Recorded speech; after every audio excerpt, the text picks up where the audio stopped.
Remember less than a year ago the internet was abuzz about people who were willing to sell their souls? If it is true what was will be, and there is nothing new under the sun, guess what? Soon you will be able to buy and sell souls at will. You don't believe me? Ezekiel 13:18 through 20. Quote, and say, thus says Yah, woe to the women that sew pillows to all armholes, and make kerchiefs upon the head of every statue to hunt souls. Will ye hunt the souls of my people? And will you save the souls alive that come unto you? And will ye pollute me among my people for handfuls of barley and a piece of bread? That means dirty deeds done dirt cheap. To slay the souls that should not die, and to save the souls alive that should not live by your lying to my people that hear your lies? Wherefore thus says Yah, behold, I am against your pillows, wherewith ye there hunt the souls to make them fly, and I will tear them from your arms, and I will let the souls go, even the souls that ye hunt to make them fly. Example. Wow. There is no mistake. He is talking about actual souls and not some type of metaphor for something else. It makes sense why Yah said the practices of the nations were abominations to him and not just sin. And why he forbade the Israelites to have any dealings with them or their practices. As we know and can see, the Israelites didn't listen time and time again. I am convinced now, with all the archaeological digs all over the world, the evildoers' children and their cronies have uncovered manuscripts from the ancient past where these type practices were commonplace. They don't believe in a God, so trying to duplicate these practices for the sake of science is a no-brainer.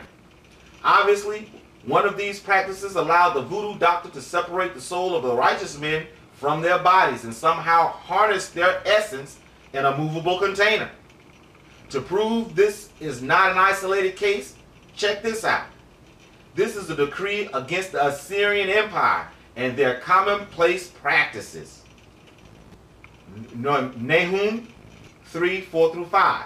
Quote, because of the multitude of thy whoredoms of the well-favored harlot, the mistress of witchcrafts, with the S, that selleth nations through her whoredoms, and families through her witchcrafts.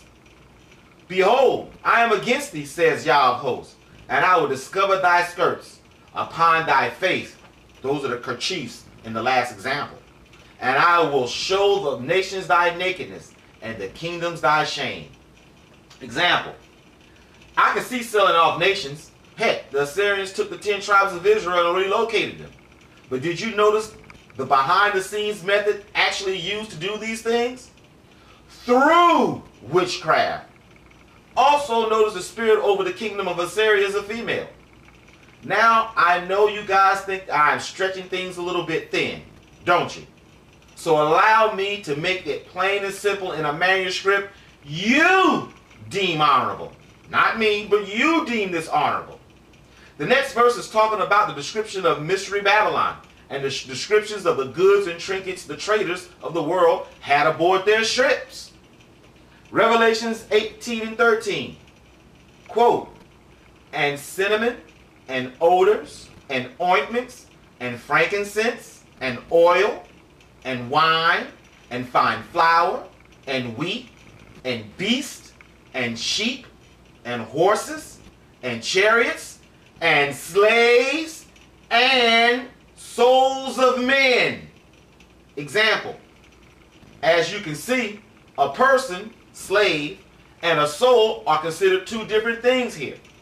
This also falls in line with my theory that Antichrist will be some sort of cyborg, meaning his consciousness will be uploaded into another housing. I am starting to believe people will in fact become actual food for the gods.